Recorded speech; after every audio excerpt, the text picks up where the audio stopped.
You're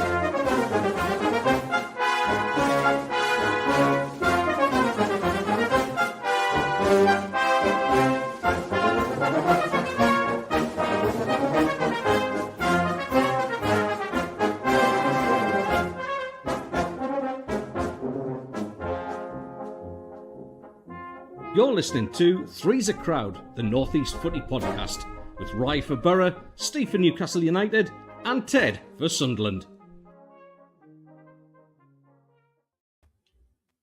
Good morning, you beautiful souls of the North East. Welcome to Middlesbrough, Sunderland, and Newcastle, the only place for you three clubs as the season kicks off. Can you believe it? We're here. It's off. Football's back, baby. Football's back. Welcome to Three's a Crowd, the only North East football podcast, bringing those three great North East clubs together and having a bit of banter and a bit of laugh and poking fun at Ted's greying beard. You see how grey it's getting? Look down the bottom there, chat. Look how bad it is. Look at that. You're rinsing yours. Don't give me that bullshit. Hey, how dare you? How dare you? You've just spilled burrito juice down yours. It's made it look darker. If anyone wants to sponsor the show, we're looking for like a hair coloring ad or something Just like that, I reckon. Yeah.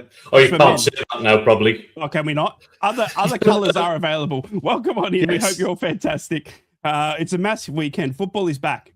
Football is back. Premier League started last night with Coventry versus Arsenal. We have got two amazing games to look forward to in Sunderland travelling to Ipswich and Newcastle taking on Liverpool, and Middlesbrough are away to Blackburn Rovers today. It is back. Can you believe it, boys?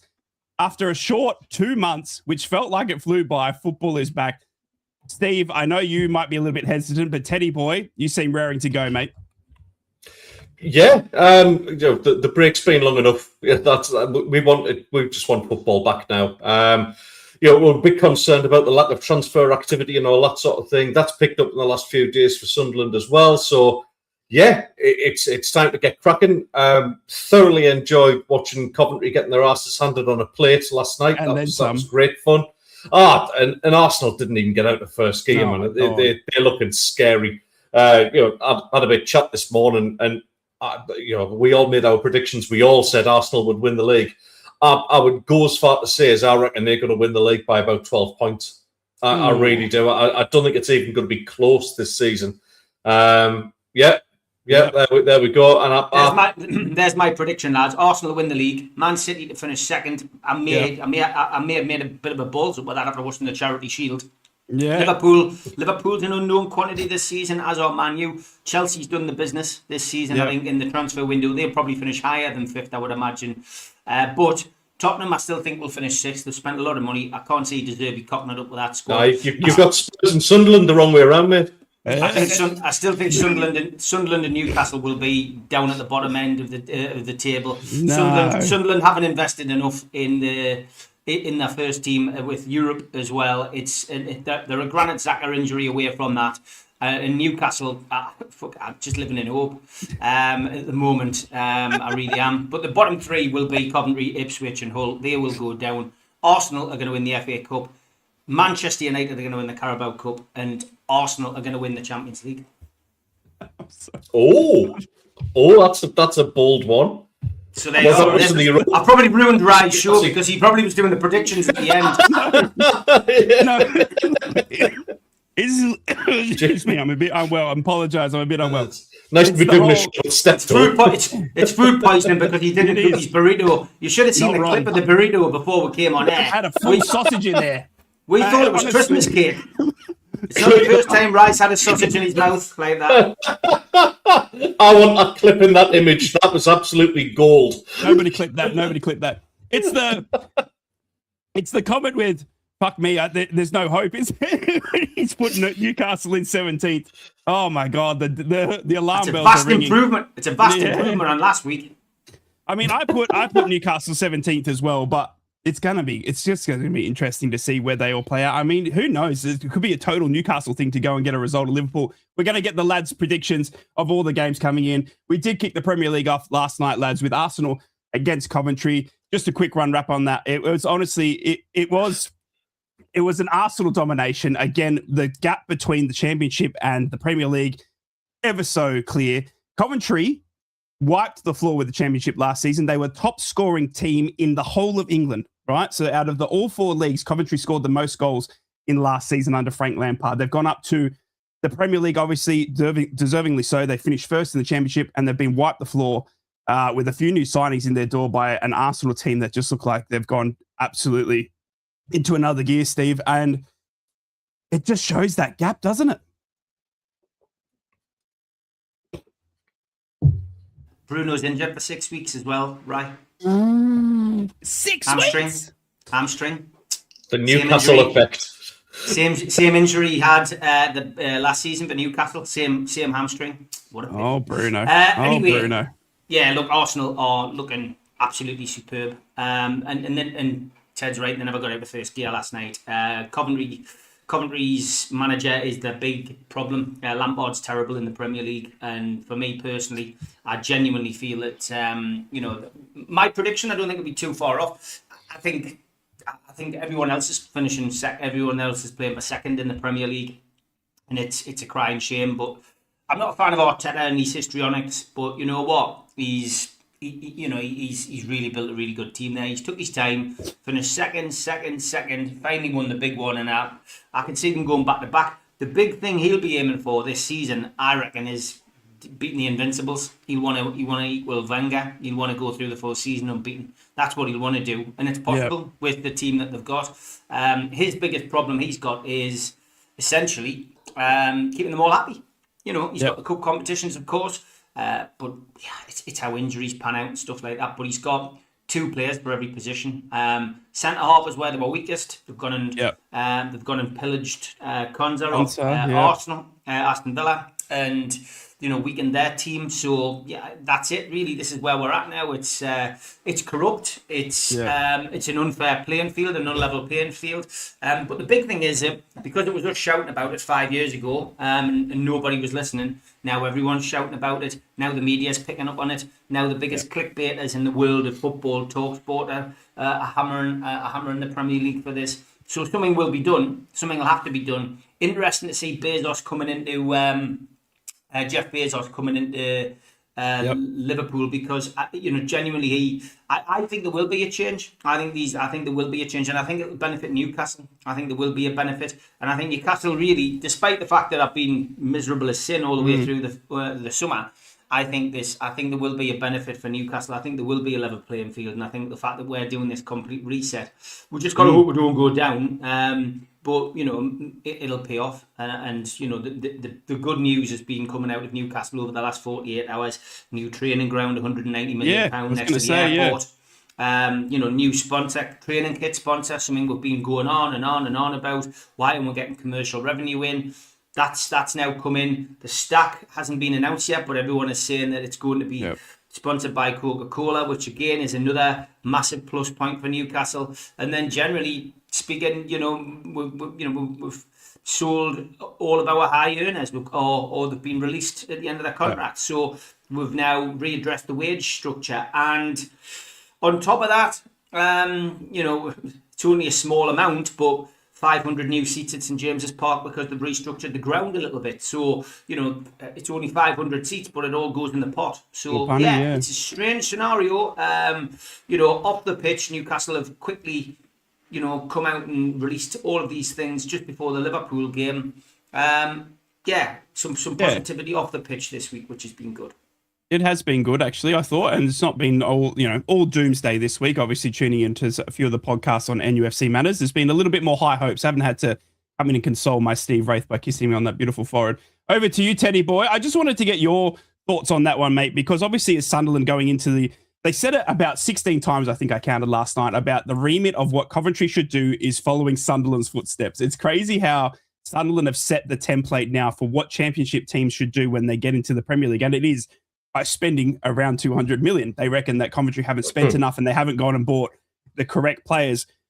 Are you seeing yourself as that sort of template club? And I mean, one of the other thing as well that a lot of Aston Villa fans and a lot of Newcastle fans are saying is that once you get to that next threshold where it is in that European, that top 6 sort of region, your players then start to get poached by the Arsenals and the Man Cities and all that sort of stuff. But you've managed to hold off and keep Xhaka in the ranks, and you really haven't let anyone go from last season that was of a notable. Now, there was some interest, obviously, Ballard, Brobby, and all that. The names keep popping up, but They haven't left. They're still there. So what is it about that Sunderland's doing right to keep the poachers at bay, and two, to still have that template and not really add to it this season? The answer is, I'll tell you at the end of this season, because any team can have one good season. It happens. Forest did it. There's any amount of teams that have a flash in the pan like that. With Sunderland, the truth will be at the end of this season, if we stay up again, which I still say that's the remit for us. It's not aiming to get into seventh again or anything daft like that. We've got a minimum 48 games this season, and the Premier League has to take priority out of the minimum 48 games. So, if we have another good season, if we stay up, if we get, mid-table, let's say, which would be absolutely brilliant, maybe a little run in Europe, all that sort of thing, that's when, to use Steve's word, the cartel starts sniffing around your better players. Yeah. And that's when our resolve will be tested. Look, I can see it now that the likes of Bobby's only 24. He's going to go for big money. The likes of Noah Siddiqui, who's just an absolute engine in midfield, he's going to go for big money.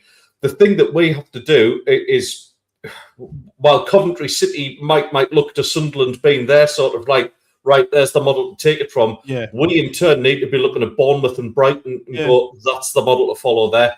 Because the next thing that we're aiming for, mate, it ain't top six. Let me tell you that for a fact.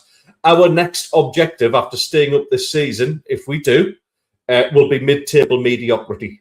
That's what we're aiming for. You can't be, unless that level playing field actually happens that we were just talking about. Yeah. We are never going to be a top six side. It's just nobody's allowed in that exclusive club. You've seen it now. Villa have had 2 great seasons back to back. Absolutely brilliant. They're still losing their best players. So it's ridiculous. It's geared up all wrong, and you see the money that Spurs are spending. What were there by the grace of God could have gone down on the last day of the season. The amount they've been allowed to spend is absolutely frightening. But it's the London Mafia, mate. So we've just got to do our own thing. And Newcastle, in a similar sort of boat now, where they're having the tail of the spending, get younger players in who they know are probably going to leave the club and going to go for bigger money. But that's what we have to do now, unless that playing field changes. So for us, mate, holding on to the players, absolutely brilliant. Bringing those couple of players in, obviously, it's just been confirmed last night as well. Obviously, as well as Dejan Mathali coming in, which is great to get that one done, because for a moment there, it looked shaky. But also Jules Ahoka as well. See, £8.5 million deal for a player who's going to be, I guess, Xhaka's apprentice, if you like. He's been signed as. We've got to make those kind of signings and just build them up, mate. And we know we're going to lose those good players. You can't tell me that Enzo Lefebvre is going to spend the rest of his career at Sunderland. I would love it. Don't get me wrong. I would absolutely love it. But it ain't going to happen. We're going to lose them to the big boys. That's a given. So we've just got to stick to what we're doing. The model works for us. I think we've got good management. I think we've got a very, very patient coach, because everybody was starting out, their bums were going a little bit like that. Yeah. We hadn't signed anyone. And then all of a sudden it kicks into action. Listen, I'm fine as long as that's good. On the subject of signings, keep an eye out this week. There are 2 rumours of 2 loan signings. I can't see it happening, but if it does, oh my word, we're in for a fun season. Yeah, good names as well. They have been rumoured. Again, we won't link to anyone, but if there are some rumours out there on social media. Ted, just on that template as well, I just wanted to quickly go back to you and touch on that, because, as I said, it was used about 16 times in the commentary last night. Frank Lampard, before the game even went live, he was interviewed by the reporters, and he said that Coventry have spent well. They felt like they've bought well. They've bought Premier League experience. They've spent 130 million. Yet we're sitting here in all 3 of our predictions. Now, we're old heads, and we're not perfect, but all 3 of us have put those 3 teams into the bottom 3 this season. And, Ipswich Town have spent the most amount of money they've ever spent when they've got promoted. They've also got a new manager in Gary O'Neill. Coventry have dropped 120, 130. Hull City are the same. They have dropped 102 million. Now, this is obviously shy of what Sunderland did, but they're still sitting there and saying, well, no, Coventry, Hull, and Ipswich Town are going straight back down because they haven't spent enough. But they have. But if you ask their supporters, or if you look at their remit, they've spent a lot of money, yet it's still not enough, as you could see last night. So, what is the template? What is the template for a team coming up into the Premier League? Because if you ask those three teams, they say they've spent a lot of money and they felt like they've spent, well, Frank Lampard and all that, for example, last night, and still get dusted 3-0. Honestly, the big difference between what you've just said, what about the three teams that have come up compared to us, the biggest difference is Xhaka. They haven't signed the Granit Xhaka. And that, I can't tell you how important that signing is for our club. It'll probably be the biggest signing in my lifetime that club ever makes. And that's taking into consideration any rumours of anybody else coming in. Granit Xhaka is the biggest signing our club will ever make in my lifetime, because he's transformed the way the players train. There's nothing wrong with what Regis Lebris and his coaching team were doing, but it's the application of it, and it's that desire to drive standards. Yeah, and that's the biggest difference. That's absolutely the biggest. I mean, Steve, the best captain you'll have had in recent times is Shearer, because of the way he trained and the way he demanded respect for the shirt, the way he demanded respect for everyone else's time on the training pitch. That's what you need. You need leaders, and I. From what I saw, all right, it's 90 minutes. It's against Arsenal, and I know the couple of Coventry fans who get a hold of this will be upset, but they just didn't have any leaders on the pitch. And you can sign whoever you like. You can fritter away 200, 300 million if you like. If you got nobody to actually be the nucleus and the spine of that team that holds everything together, you're wasting your time. Is that the remit, Steve? I mean, because we've actually flicking this onto Middlesbrough. Middlesbrough are actually going in with the youngest team this season in the Championship, where we've got an average age of around 21. We've got Luke Ayling, who's in his 30s, but in terms of having leaders on the pitch, I mean, Middlesbrough are quite relatively young. And is that what these three teams are missing? Is it that leader that you haven't seen them sign that put those three teams in your bottom three this season? I'm looking at the managers as well as the team. Frank Lampard, poor in the Premier League in previous attempts. Gary O'Neill, not the greatest manager in the Premier League either. Hull City are the whipping boys, and they will come up and get whopped and go back down. There's no doubt about it. But despite the investment, and I think somebody's already made the point in the chat, players are going for £100 million now. Elliot Anderson, Kieran and Sandro Tonali, two players that have gone for £100 million this summer. Ridiculous. Elliot Anderson's gone for over that. They are not worth that money, and that's crazy. So 200 million doesn't get you a great deal now, which is what Sunderland spent. And yet you're saying that, Coventry has spent 125 or 150 million or whatever. It's peanuts. It's nothing. Yeah. And that's a sad effect. So the reboot that Newcastle have done, although it is a huge gamble, is something that really could turn out to be common sense. When you bear in mind as well that they're improving their commercial revenue to the point of 500 new seats, new commercial deals for the training kit, for the training ground, etc. There's going to be an announcement about the ground very soon as well. So we're in this big change in Newcastle, but we seem to be leading the change in that respect with different ways of combating it. Aston Villa are in the same boat as us. They essentially have a really good manager, but how long are they going to be able to keep him?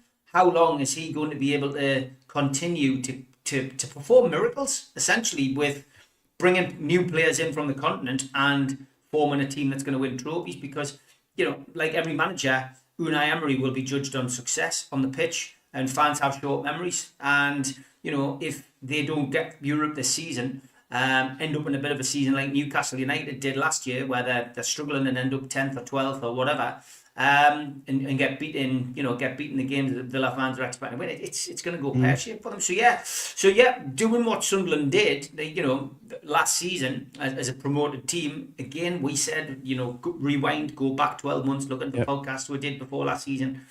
Ted was saying it, we were all saying it. It was a hell of a gamble, but it paid off. And that's the difference. Look, it's not perfect, but for me, I'm just got to hope that it works for Newcastle United. Yeah. That's all I'm bothered about. Not bothered about anybody else. Yeah, same as us at Middlesbrough, and obviously same at Sunderland. Let's talk about those transfers. We are heading into the final week, obviously, of the transfer window before we settle down into the season fully. It is crazy that the football still kicks off with the window still wide open, with players still probably unsettled or wanting to move. Let's look at Newcastle transfer rumours as well, and we'll get Steve's thoughts on them, Sunderland's transfer rumours, and then Middlesbrough's transfer rumours as well for this week. Then we'll get into everyone's favourite cat. Manchester United concentrating on signing a new left back. They've given up hope on Lewis Hall, Steve. And obviously, Bayer Leverkusen's Bakunu Fasu, centre back Edmund Topsoba, who is 27 years of age, has emerged as a leading defensive target for Newcastle. How many ins or outs are you expecting in this next week, and your thoughts on the potential of Tapsoba? First of all, can I congratulate you on your pronunciation? It's got a lot better since that manager that you pronounced. What was that manager called again, right? It was Liam Hosena. No, it wasn't. Anyway, Leroy Rossini. Michael Carrick. Anyone watching? Rajay Labrie. God almighty, he's terrible.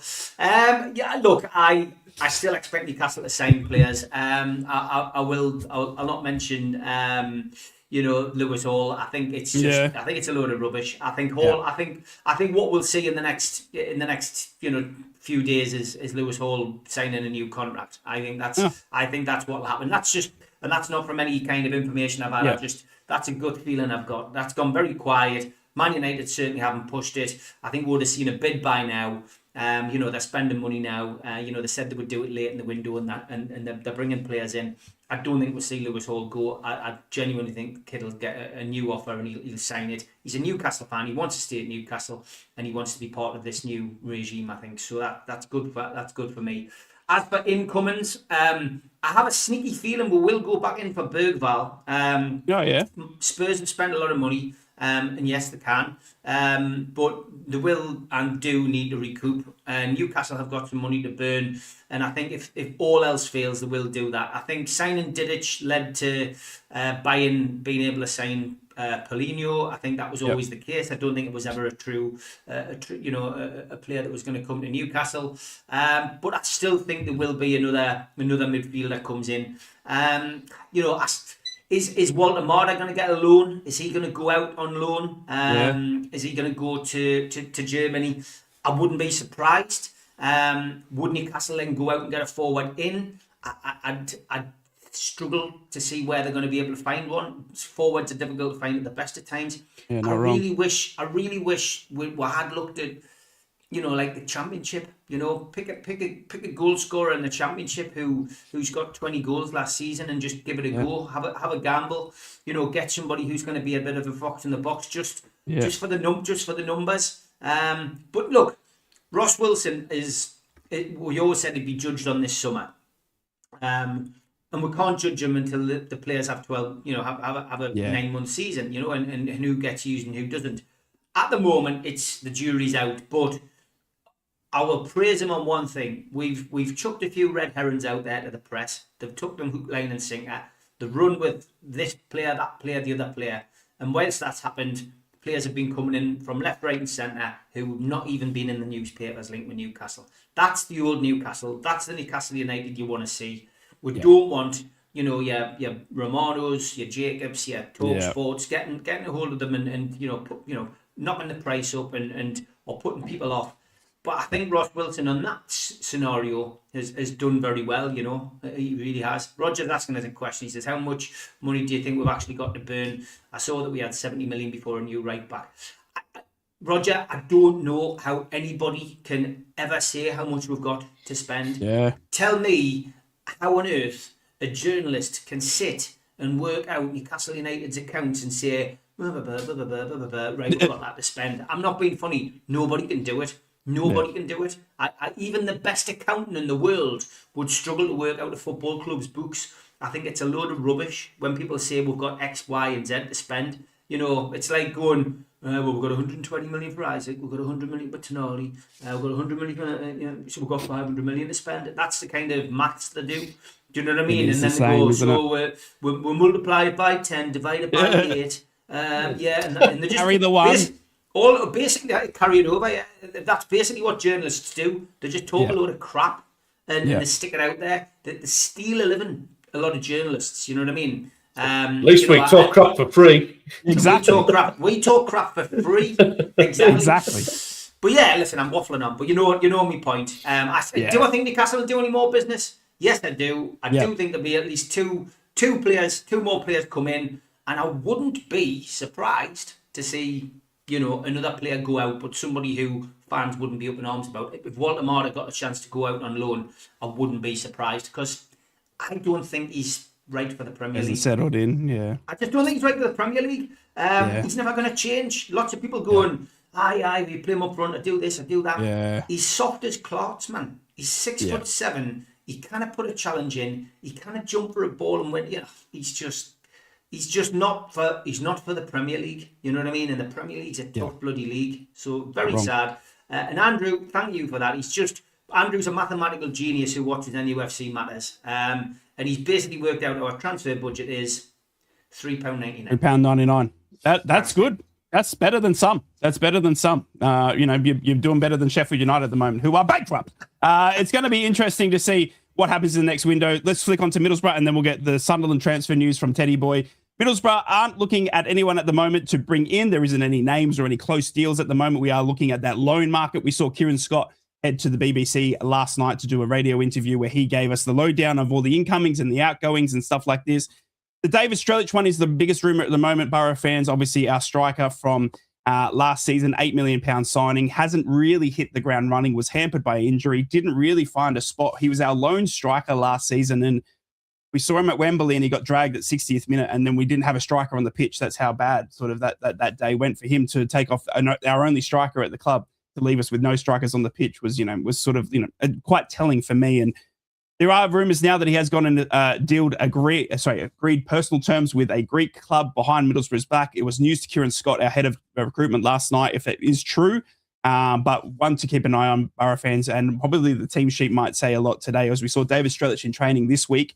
Will he or won't he be part of Middlesbrough's plans going forward? We're not too sure. Obviously, Will Lankshear's come in, Carl Joseph, another striker as well.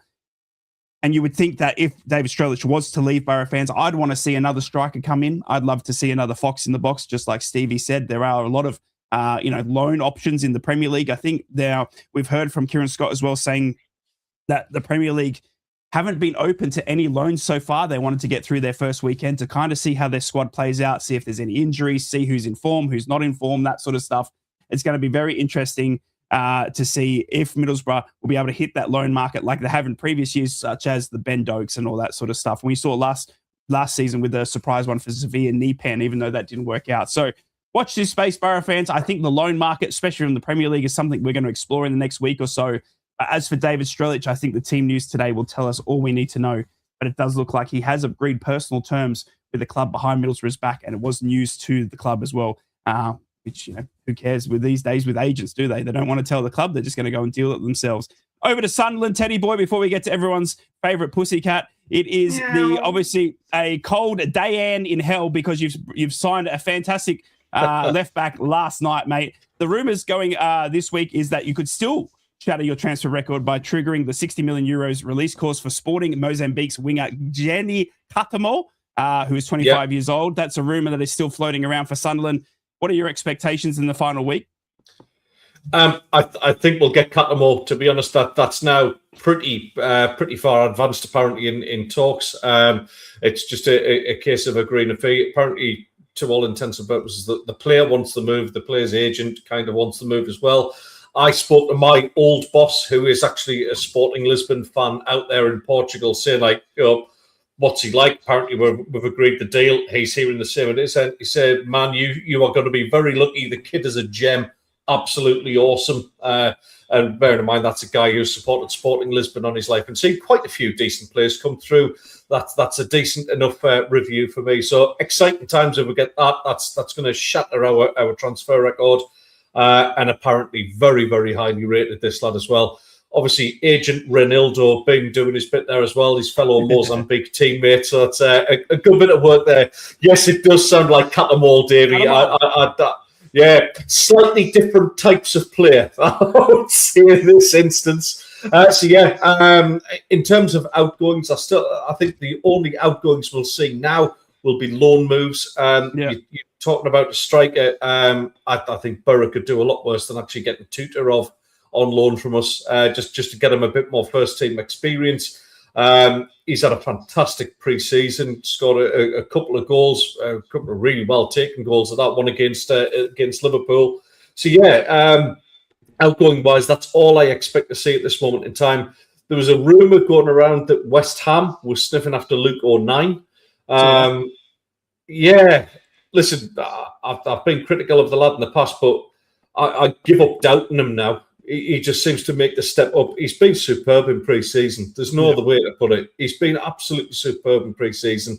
I think he has a massive influence on what goes on behind the scenes as well. So I don't think Luke O'Nien goes anywhere. I'll stake me. I was going to stake me mortgage on it, but Mrs. Ted might go a bit berserk on that. I reckon Luke O'Nien finishes his career at our club. I don't see him moving now. I think there's a job for life for him here. In terms of what he brings to mentality, the psychology of the game. So, yeah, Luke's going nowhere. In terms of other incomings, like I said, there's a couple of rumours about some loan deals to international standard players as well. So we'll see what happens with that, because that's really, really interesting if that develops any further. Other than that, I can't really see any more coming in. If possible, if we get the Catamore deal done, if there's a bit of money left over, like Steve says, it's hard to judge what the budget actually is. We might go out for a striker, because obviously at this moment in time, we've got Robbie, we've got Isidore, who can play anywhere across the front, but that's it. We're still a little bit light up top. As we've discussed, going into the Championship for a striker might not be a bad idea. I like Stansfield at Birmingham. I've mentioned him a few times on this show before. I think as well. Yeah, there was Fiptonek as well. Lisa, yeah. Well, I've been around the world and I can't find anybody else. So it's now listen, I think Jay Stansfield's exactly how he's in our budget. I think he's a player who he is that kind of fox in the box kind of player as well. Not like Freddie Jeffers, because he just went to pieces in the box when he went to Arsenal. But yeah, that's the sort of player I can see coming in. I'm happy with the business that's been done. Like I've said, since we started the show again after the World Cup, the main thing for us was holding on to players. It looks like we're going to do that.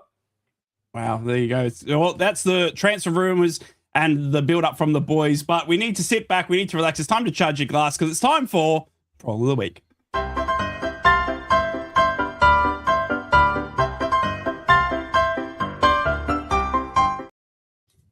Okay, thanks to everybody who sent these in. Some absolute bellers. A late entry was this wonderful fancy dress costume from Butlins back in the 70s. Takes you back, doesn't it? Two brothers, and actually won first prize as well. Oh my God. Absolutely brilliant. The reason I've gone off screen is because I'm going to have to zoom into these, a couple of these that I've made so small. So this was hilarious. I stumbled across this on my Facebook.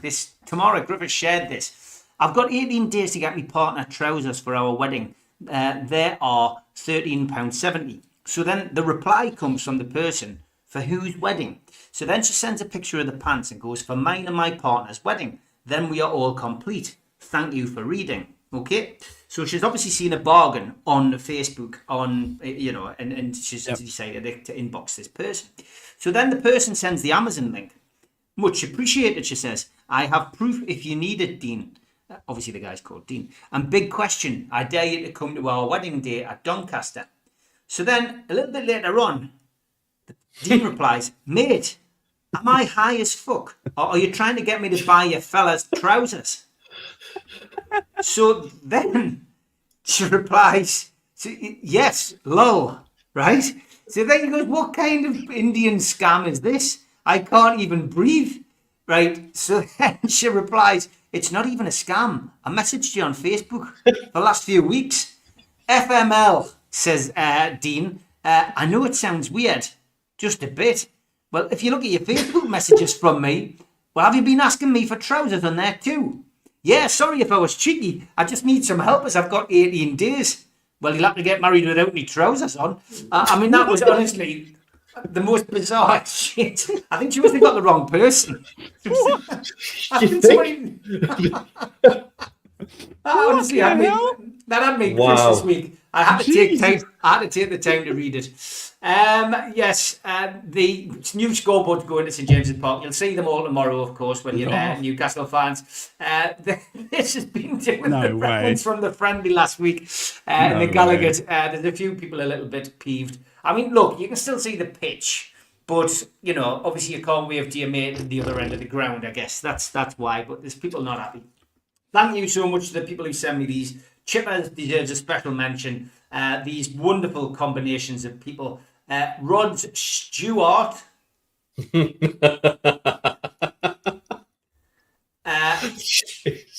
gets better. 3 wonderful football ones, lads. Gordon Banks. Love it. Love it. Love it. Love it. Are you ready for these ones, lads? Anu Sol.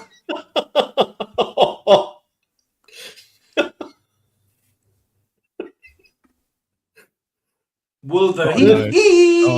No. But the winner by a country mile this week, lads, is Old Finger. Talking of lookalikes, Kevin Phillips is looking like he's one Sunday roast away from becoming Jim Royal. And severe alert again by the government this week. Everton have been deducted 10 points. The Ben passed her GCSE with flying colours, top marks this week, so well done to her. I got her a present, a book for her A-levels. More shit things to make. And a joke. Woman sees a sign in a pet shop window. Fanny licking frog, £25.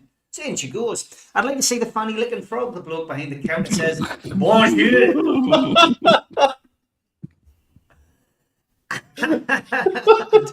Big thank to Scott from Skips and Bins. He says, seeing as though the Premier League's knackered now and Arsenal are going to win the league, here's a trophy for everybody else. The Know Your Place trophy.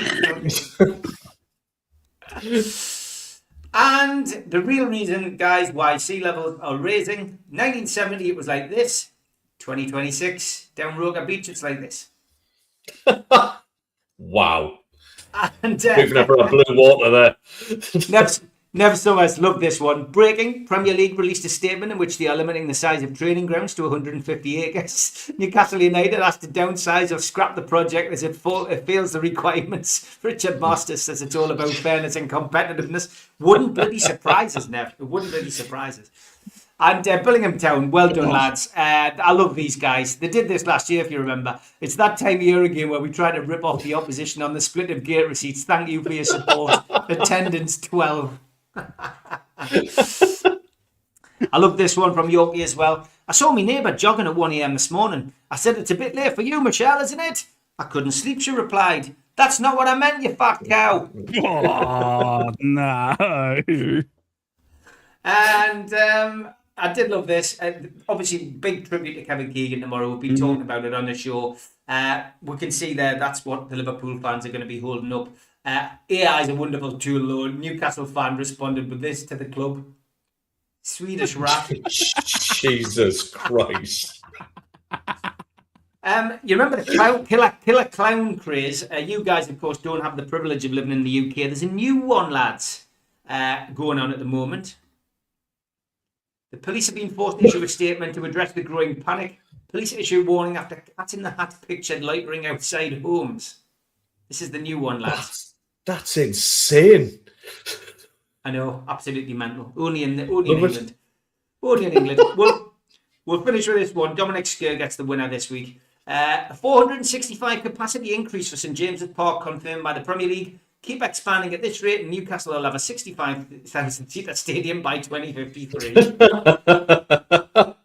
If you've got any tweets, send them to @TedTheMagam, @Invictus, or @SteveWraith on X, and we will field them next week.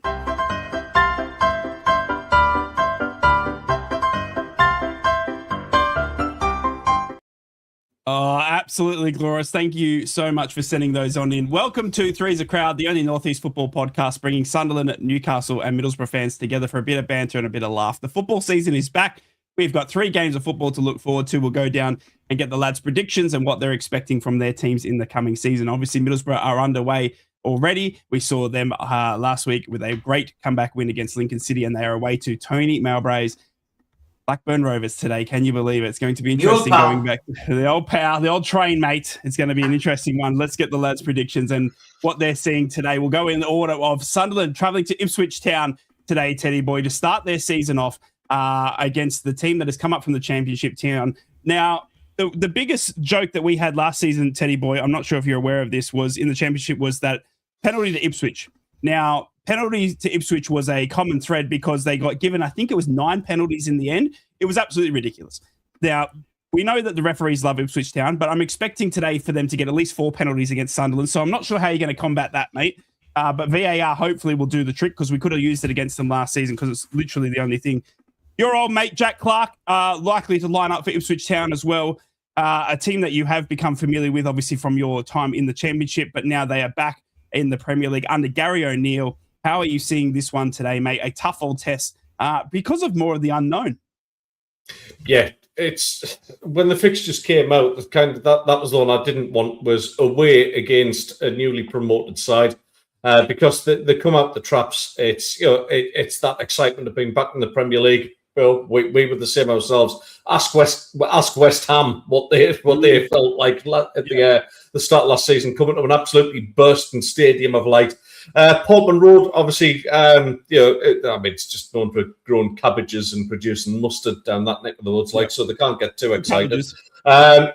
They've spent a lot of money. They've obviously changed a manager as well, which I don't think has been ideal preparation for life in the Premier League. I still have my little bits of doubts about it. Team news for us, I mean, it's as you'd expect. It's going to be Mukiele Ballard, or 9 possibly coming in. Ronaldo in defence, Robin Roofs in goal. Hume probably playing midfield. Enzo Lefebvre, Xhaka, Siddiqui, Nilsson Angulo, Robbie up front. I think that has a little bit too much for Ipswich, but I can just see it being edgy. So I think they'll sneak away with a 2-1 win today. 2-1 win. Stevie boy, Sunderland are travelling to Portman Road. It is Gary O'Neill's back in the Premier League. He's got the reins of Ipswich Town after Kieran McKenna went on, I guess, gardening leave, whatever you want to call it. A lot of people predicting, seeing this, that Ipswich Town will sack Gary O'Neill and probably get Eddie Howe in the near future if it doesn't work out for Ipswich Town. There was a few rumours doing the rounds on social media with that. How do you see Sunderland kicking off? You obviously have done your prediction of them falling away. You see that they haven't gone and recruited as heavily as you thought they would need to, given that it's a European sort of season as well. But Ipswich Town, their first opponent in the Premier League weekend.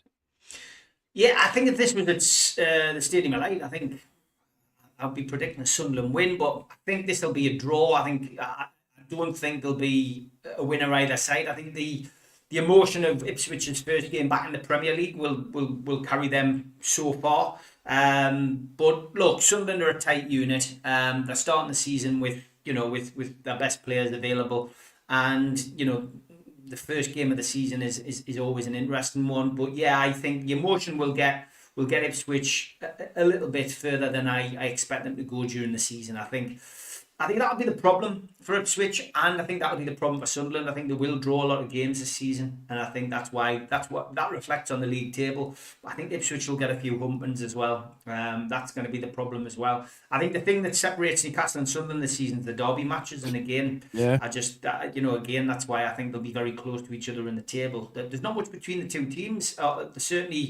Certainly wasn't last season. This season, it's an unknown quantity until we see Newcastle play 10 games. We're not going to really be able to say where we're at. But yeah, with regards to today's game, I fancy a draw. I think Ipswich will get their season off to a decent enough start. But yeah, and Sunderland will be happy, I think, with a point on the road. I know it's a new team in the Premier League, but any point's a good point in the Premier League, and the way that Lebris will be looking at it is, 39 more to go once they get a point on the road. Yeah, I'm going to go for a point as well. I think it's a 1-1 draw written all over it. I think Ipswich Town will be dug in. They've got some new signings. They've got Diop from Fulham in the centre-back role as well to partner O'Shea. They've got some attack down that left, as I said, with Jack Clark, obviously, which, Sunderland fans will be quite familiar with, but it's Leif Davis, who I've actually expecting to have a big impact this season in the Premier League. Leif Davis, their left back, is a very attacking left back. He is quite susceptible in defensive, but going forward is Leif Davis a threat or then some. So it's going to be interesting to see how it plays out. But I've got a 1-1 draw written all over this one for me to kick off Sunderland season in the Premier League. Can we believe it? It's already here. Over to Middlesbrough. They are travelling down to Ewood Park. It is Middlesbrough taking on Moggers, Blackburn Rovers. Blackburn Rovers have been in all types of strife with money situations and Mogger being upset with the transfers, but he still predicts and got Blackburn up, last week against the Wolves in a 2-2 draw. So, Mogger's a very good coach and he knows how to get the best out of youngsters. We've seen him do it at Sunderland and all the likes as well. A man that is quite familiar to Middlesbrough as well, and it's going to be very interesting. Middlesbrough were unable to get past Blackburn Rovers' low block, as I keep bloody saying that. We saw Lincoln City deploy a low block last week, but it's going to be interesting to see how Middlesbrough line up for this one to combat that. Obviously, Ashley Phillips, our new centre-back signing, he is not ready or available yet. Borough fans, he still needs a bit of time on the training pitch, so he won't be available, but everyone else should be. Aidan Morris has returned, and we should see Captain America back in that midfield with Sebastian Berhalter. The American flooding situation is just incredible. I've got Donald Trump on the front on speed dial now. It's incredible what following a football club with lots of Americans can do. I'm going for a big win here today. I think Middlesbrough will be able to put Blackburn to the sword. Mogger obviously had a great opening weekend against Wolves, but I saw a lot of issues in their back line. And I think, Blackburn have just lost Ryan Hedges as well this week to Derby County. Honestly, their former coach is still poaching all of their players as well. And I think Middlesbrough are going to get up today with a 3-0 victory. And I think it's just going to be happy days for Middlesbrough sailing into the second week of the championship. Teddy boy, Middlesbrough taking on Moggers Merry Men team, obviously, and how manager you're quite familiar with. And obviously, you're a secret Borough fan. You're probably not going to like this then. I honestly think this will be a different kind of challenge for Borough because, like you said, the low block is one thing. It's you're just not going to get that with Blackburn. They're going to be on the front foot, mate. So the defence will have to be extremely organised today to be able to cope with that because Mogger puts out very attacking football, especially at home as well. They don't play for draws; they go for wins. It could also mean that it opens up for Middlesbrough to actually go out and get the attack. I think we'll see goals today, and I see. I'm going to go for my first Desmond of the season. I'm going to go for a 2-2 draw. What does your club say? Country Road, not what you thought it was. Okay, you get your mind out of the gutter, Ted. I'm so honestly, I'm sorry about him, ladies and gentlemen. Middlesbrough taking on your best mate Moggers, Blackburn Rovers at Ewood Park. It's our first away trip for the season. Middlesbrough have got 3 games this week. Thank God football is back. We've got Carabao Cup action midweek as well against Doncaster Rovers. But Middlesbrough start this week off with a bang against Blackburn Rovers, hoping to get one over their ex-captain and fan favourite. No, hates us. Oh, he's gone. He's gone quiet. You dipped out the sound there, so I was waiting. Sorry. Am I there? Yeah. Can you hear me? Yeah, you're there. You're there now, mate. Yeah, you're there now. Look, I think this will be a draw as well. I think that Tony Mowbray is, going to have the lads well up for this one. He's a good manager. He knows everything that he needs to know about Middlesbrough as a club. I think a point's a good point against these. I really do. I genuinely think that you got off to a good start, but I think a 2-2 draw as well. I think your striker will continue his good run of form. I think it'll be 2 points dropped for Middlesbrough, but it'll be a good one. I think you've got a big week ahead, as you say, 3 matches this week. It's a relentless league, as you know. I keep saying it, mate. I think a 2-2 draw for you guys today. It's going to be very interesting. Both of my lads going for draws. And I said a 3-0 victory to Middlesbrough. But because of their optimism, I'm changing it now to a 5-0 win for Middlesbrough. That's what I'm changing it to. I'm that confident. Mogger is going to do us a favour and we're just going to win the whole thing. Middlesbrough fans as well, don't forget, 150 years is celebrating. We are celebrating this great club and 150 years of this great club. We've got a blast from the past match coming up. Tickets are going on sale. We're bringing back all former heroes of the Riverside in the next couple of weeks as well. Look out for tickets for that. And also make sure you get on your tickets early for the Champions League run we're going on next season after blowing everyone away this year. It's going to be incredible to see Newcastle return to the Premier League under a new manager, new faces, and what they have been calling the heart being ripped out of their midfield with Tonali and Bruno going. Obviously, no Eddie Howe. It is Newcastle taking on Liverpool tomorrow. It is going to be very interesting to see what Newcastle look like under new management and with new players at the helm. Teddy boy, I'm going to throw this one to you very firstly, mate. Liverpool at home to Newcastle, new management, new midfield. I have Newcastle down in 17th. Steve has Newcastle down in 17th. We haven't seen your prediction yet, and I wanted to get your prediction of where you see Newcastle finishing this season, but also a prediction of how you think they're going to fare against Liverpool. And obviously Liverpool under new management and new players as well. I'll just address the comment from Teesside Traveller Steve and Ted. Haven't got a clue. Yeah, mate. Well, watch your side struggle against Lincoln City and manage to scrape a 2-1 win against them, pal. Don't worry about him. Ted's not having a clue. We have got a clue. We just watch your team being shite against newly promoted side. Anyway, so yeah, not at this time of day.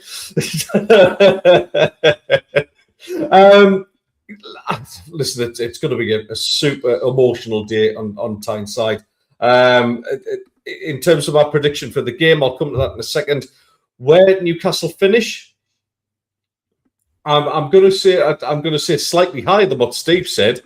I'm actually going to go 14th. That's just to get further up the table. Yeah, it's. You saw me logic in it. I think we'll finish. I think we'll finish 12th. I honestly do. I think 12th will be 12th will be a major achievement for us, to be honest, for a second season there. In terms of the game tomorrow, this could set the tone for the season. To be honest, if Newcastle get this right, because they've got to respect the occasion, the whole Kevin Keegan thing. It's like a Keegan derby, if you like, in many respects. They haven't got to let the occasion get to them, though. They've got to play the game, but, take it in. Take those surroundings in. Those new players that have come to Newcastle are going to see a side of St James's Park of what it really can be like. It'll be absolutely buzzing. It's a hell of a game to start your season with against Liverpool. I don't care what era Liverpool team you're from. It's Liverpool, so everyone's going to be up for it. I think we'll see goals in this. I think we'll see plenty of attack and play. And I'm going to go for my second Desmond of the season already. I'm going to go for a 2-2 draw. I think we'll see an absolutely cracking game tomorrow. Ted, you are so on the fence. It's up your bum. I swear to God, it's incredible, mate. It's ridiculous. All right, and you've been drinking early with all these predictions. It's crazy. Liverpool, then. Look, Steve, obviously, before I throw it to you, mate, it's going to be an amazingly emotional game. Obviously, losing King Kev and the tributes that are going to flow in for the great man and what he did for Newcastle and for the region. I think the game is going to be more centered around that for me than what it is about what Newcastle and Liverpool fans can expect this season. I think that Newcastle fans and Newcastle players especially will be brought into that atmosphere. And I know what St. James's Park can be like, especially when it comes to these sorts of moments. It's going to be ferocious and it's going to be, quite proud of King Kev. And I think the players are going to be able to lean into that. And I'm actually going for a cheeky Newcastle win here in 1-0. And I think it's just going to shock everyone. And I think Newcastle are going to put the doubts aside. They're going to get the new players in. And we're going to see a 1-0 win against Liverpool. Liverpool obviously have a new management. They're going up to St. James's Park. They're going into, the heat of the battle, so to speak. And obviously it's not, I just think the tribute to King Kev just takes it up another level for Newcastle and Newcastle players just to make it even more harder for Liverpool to get any result tomorrow. So I'm going for a 1-0 win to Newcastle, mate. But your thoughts heading into what will be an amazingly emotional game? It's going to be a very emotional game for Newcastle United fans and for Liverpool fans. Let's not forget he was a legend there. They paid their tribute yesterday with a wonderful montage from Phil Thompson doing the narration. But yeah, look, 4:30 kick-off. People will get time for the Sunday dinner and a few pints down their neck. Being urged to get in early because the War Flags demonstration is going to be wonderful. All the shirts, the majority of the shirts that were left at the ground are going to be, they've been put together and laid in the centre circle when the players are warming up. But I mean, I'll give you some cold hard facts. Newcastle haven't beaten Liverpool at home since 2015, and that was under Steve McLaren. That tells you it all. It's probably the only game he won. 9 attempts now we've had to try and beat them at St James's Park. We've drawn 3, we've lost the other 6. That remains that McLaren win. I think that's our most recent Premier League victory. Since then, we've had 19 games home and away against Liverpool, 5 draws and 14 wins for Liverpool. Of course, last season was an absolute humdinger. But Liverpool scored the winner in that 100th minute, which should never have even existed. We've lost some pretty close games against Liverpool in that time. We've had some humpings. As for the transfer business, I'll just remind you, Newcastle United struggled last season with the team that had to score goals last season. Newcastle United were the team that had last season conceded 85 goals in all competitions last season. And for me personally, we haven't improved. We've lost the core of our midfield. We've sold Tonali, Bruno and Gordon. We've replaced it with unknown youth. We don't know whether they're going to be any good or not. On the plus point for Newcastle, if there is one, Ekitike, Bradley, Dans, Leone, Gomez are all out injured. There's still unclear news on Chiesa, whether he's going to be fit as well. However, Alexander Isak will be in that team, certainly be in the squad. You would imagine he will be in the team. He's had a full pre-season. He will be itching for this game. He will be getting the lickings of a dog from the crowd, but he will be itching for this game. I have to stick by the prediction that I've had for the last week, and that's been a defeat for Newcastle. I think we will lose this game. I can understand why the sentimentality with fans thinking it's going to be a 4-3. Warren Barton came on my show this week and went 4-3 to Newcastle.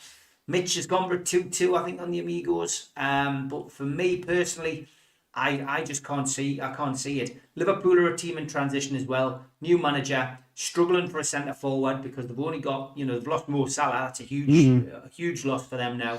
They're relying on Alexander Isak to hit the ground running. I think he will. I think a 3-1 defeat is on the cards for Newcastle. I think we'll lose. I hope I'm wrong.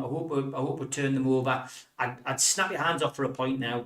But yeah, I'm going for an opening day defeat for Newcastle based on all the evidence I've just provided, Your Honour. Well, there you go. It's going to be very interesting to see how close we are with our predictions this season. Follow along down below. Leave your comments on what you think Newcastle, Middlesbrough and Sunderland results will be. We love to see what the fans' feedback is on that as well. And let us know what you think of all of our 3 predictions. Before we go, lads, I just wanted to get the final sort of predictions as we look towards the future. The football weekends are back. Let's get the players. Let's get the teams, the top scorer for your team and the most valuable player for your team this season. I'll kick things off with Middlesbrough. Obviously, my top scorer is going to be Will Lancashire. I just think he's going to have an absolute field day. I think he'll even go top scorer in the championship. The amount of delivery he gets in, the service he gets in is just going to be second to none. So I'm going Will Lancashire for Middlesbrough's top scorer. But my player of the season is going to be Riley McGree. Now, I know. Oh, he's injured. Oh, he's Australian. You're just being biased. Oh, you're lovers. Oh, you've dated once. Stop doing this. No, you saw what he did when he came on at the end of last game against Lincoln City. I think he could be pivotal to Middlesbrough's success this season. I think he's got the reins to do it. If we can keep him fit, I just think he's going to be absolutely influential in that Middlesbrough midfield this season. Obviously, Aidan Morris is a close second there, I think, as well. But for me, top scorer for Middlesbrough is Will Lancashire. Most valuable player this season is Riley McGree. Teddy boy, Sunderland, I need your top scorer and your MVP for this year. I'm amazed you didn't go for Aidan Morris, by the way, because I really, really rate that line. But there you go. That's another story. I'd love to nick him off. I said close second. Listen, I'm going to actually go on the fence again. I think we're going to have joint top scorers this season. I think Brobby, naturally, I'm going to go for him because he is the main centre forward for us. But I also think Enzo Lefebvre is going to chip in with a few goals this season as well. He's particularly dangerous from free kicks. So I'm going to go out on a limb. It'll be either Shed or one of them two that finishes top scorer. Player of the season. Do you know what? a lot of the players are talking this guy up from how they've seen him train in pre-season. Let's see if he can actually produce it on the pitch, because I think he's got a big future ahead of him. I'm going to say Nilson Angulo is going to be our player of the season. Oh, there you go. Enzo Lafie, man. I tell you, you think I'm drunk with Ada Morris. Magic. Enzo Lafie is going to be up there. You saw what he did in America as well. Steve, over to you, mate, to wrap things up. Newcastle, I need a top scorer and your MVP, mate. It's obviously a different looking squad, but who do you think will be the leading top scorer when we sit here in 12 months' time, and obviously the most valuable player of the season, if they're even at the club at the moment? Yeah, I think Johan Wissa is going to be the top scorer. I think he's got his shooting boots back on. I think he'll score more than he misses. So I think he will be our top scorer. Hopefully he beats the likes of Alan Shoulder and that with 7, 8, and 9. Bobby Shinton. But yeah, let's hope he does. Let's hope he gets 15 to 20 goals. It'd be great. But he's got to get the service. So for me, I can see why people would say Stur or Miley, Steve Middlemas is the player. Yep. But I'm going for Lewis Hall. I think Lewis Hall will be the player of the season again. I think he's going to have a lot of work to do. But that kid he's 100%. He's a solid 8 out of 10 every game. And for me, it'll be Lewis Hall. It's going to be very interesting to see how this all plays out. There's our predictions. There is our week that was in the northeast of football. We're excited to say that the football is back. We will be back every weekend giving your predictions, looking back at the week that was, all the breaking news, all of the stuff that happens in this crazy world of ours in football. We'll be right here to cover it with these two right beside me. We hope you enjoyed sitting down with us and having an hour of power as we broke down Newcastle, Middlesbrough, and Sunderland. We had a bit of laugh and a bit of banter. Make sure you click the follow button. Check out NUFC Matters for Newcastle stuff, at Enrichus for Middlesbrough stuff, and at Ted the Mackham for any Sunderland things related. And we will see you right here next week on Three's a Crowd. Three's a Crowd podcast will return. That's not a threat, it's a promise.